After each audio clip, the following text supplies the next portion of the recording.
A client recently asked me, I'm in this toxic relationship and we have so many unresolved issues and I don't know what to do. Well, this video will help you learn what to do when you have many unresolved issues, and watch it to the end because I have this evaluation that will show you what you need to improve on in order to resolve the unresolved issues in your relationship. Conflict is natural. Unresolved conflict is toxic. And what do I mean by toxic? It's almost like when our conflict with others is unresolved, it's like having breaking a bone. You know, if you let your bone set while it's broken, you're in trouble because it's going to set wrong and it's going to bother you the rest of your life, right? But if you go through the pain of getting it reset, right, and lined up, and then once it starts healing, then it'll heal and it'll come back strong. Unresolved, it's like a broken bone that heals broken, and it just continues to create problems over a long period of time. Now, when I say resolve, it's important to understand it may be resolved with the other person, and hopefully that can be done. So say that me and a neighbor had a conflict, and for whatever reason, and I tried to resolve it. If my neighbor's not cooperating with me to resolve it, and technically it's not resolved, right? But if that's the case, then I need to resolve it inside myself. And that can be done whether it's resolved on the external. Hopefully it gets resolved on the external. But if it doesn't, I need to somehow come to a place where I resolve it inside myself, so I'm no longer carrying it in my heart. When I resolve it inside of myself, that's when it no longer is unresolved and is no longer toxic. So the first step, obviously, is to resolve it with the other person if possible. But sometimes it's not possible because of the lack of cooperation, or because of the state of the other person, or because of the situation. The second step is to resolve it internally, with yourself, with the other person, before God, however you have to do it internally. And certainly a lot of the roadmap that we talk about is about resolving unresolved things that we're still carrying on some level, right? When you're dealing with the other person and you want to resolve the conflict, basically there's three characteristics that are important, and you can write these down. Is to be honest, one, direct, two, and loving or caring, the third. Honest, direct, and loving. What I mean by honesty, it's not about just telling a lie. Sometimes it's omitting the truth. Polly Kim did something that really bothered me, and she says, "What's wrong?" And I say, "Nothing." It's not being honest.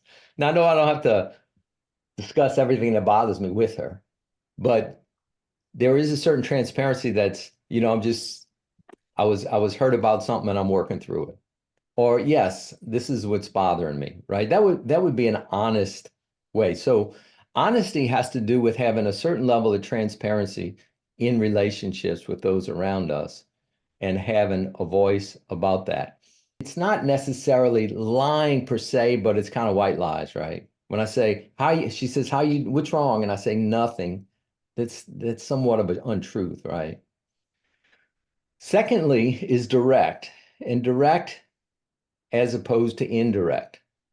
If I'm upset with her and I'm pouting for the last 20 minutes and I have the boo-boo face, that's an indirect communication that I'm upset with her. It is much more direct to say, look, I'm upset. I'm working through something right now. I'll talk to you when I'm ready, or whatever. I'll talk about it right then. Direct is really important about our conversation. Holly Kim and I lead an online program called Transform You. It's an intensive online coaching program for individuals and couples. If that's something that you're interested in, click on the link below and we'll get you some information. Now back to the teaching. And third, probably the most important of the three, is loving. And what I mean by loving is that my attitude is coming from a place of care and not from hopefully fear. Because those two forces are battling for control, right? Fear and love. If I communicate, say, to use the Holly Kim example, she did something to upset me. And, I say, listen, when this happened, I was really upset. And I know you didn't mean to hurt me. And it really did. And, I'm just saying it in a caring way. It's it's one that creates a different atmosphere. It reminds me of in John's gospel, it describes Jesus at the beginning as full of grace and full of truth. The order is very important, and the two characteristics important. And I think it's a hallmark for what we're talking about. Grace is when I have an unconditional acceptance of where a person is in their life and whatever they're dealing with, and accepting them in that spot. Truth is speaking in truth as I see it as best as possible.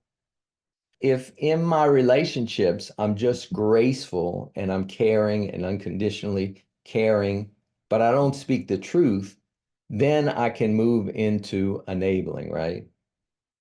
Somebody's doing something that's really bothering me. I'm just being graceful towards them. I'm being caring towards them. I'm not addressing it. Then I'm enabling perhaps this unhealthy behavior. But if I just speak truth without grace, then it actually usually causes more problems than it solves. If Holly Kim's upset that I'm late all the time or whatever, and she says, "You're always late, you don't care about nothing, you're so self-centered, you're the ultimate narcissist." That all may be true, but she's probably not going to get too much leverage with me, and she's probably not going to get an accommodating response to her, right? But, it's really important that you're here for dinner. We miss you when you're not here. Can you work on being on time? Okay, that's more graceful. She said she cares and she's speaking the truth, and I'm going to get that message really directly. So this is my assignment as our opening exercise is direct, honest, and loving. If you evaluate yourself in your conversations with other people, with your significant other, with your family members, with your friends, one being not good at all, 10 being awesome, how honest are you in those conversations? What number would you give yourself between 1 and 10? Would you give yourself 2 and I usually don't have a voice and I hold things in and I'm not honest with people? Or would you give yourself a 9.5? So I'm very honest. I tell them the truth and I'm very transparent. So if where would you rate yourself 1 to 10, 10 being high, 1 being not good in terms of honesty in your relationship? Second question would be, where would you rate yourself 1 to 10, 10 being great, 1 being not good at all, being direct, that you speak directly, you deal with things as they come up, you're not really afraid to confront situations, and if you do that really well, you would put yourself high in the scale up towards 10. If you don't do that well, or you tend not to be direct, give yourself a lower score. Where would you be 1 to 10? And then we want to evaluate the third. When you're in a conversation that has to do with some anxiety because it's somewhat of a conflict, you're direct and you're honest, how would you rate yourself in terms of communicating care or love at the same time as you're being direct and honest? 10 would be awesome. I'm very loving. I'm very caring. I'm very, very direct, honest, and caring. I express care. 1 would be, no, I'm a bulldozer. I tell the truth. I'm very direct. I don't care what they think. And it's just a reaction and I'm cutting. Well, that would be low, right? But we just want to evaluate ourselves 1 to 10 and get an idea of where we stand. When you master being direct and honest and loving, it will enhance all of your relationships.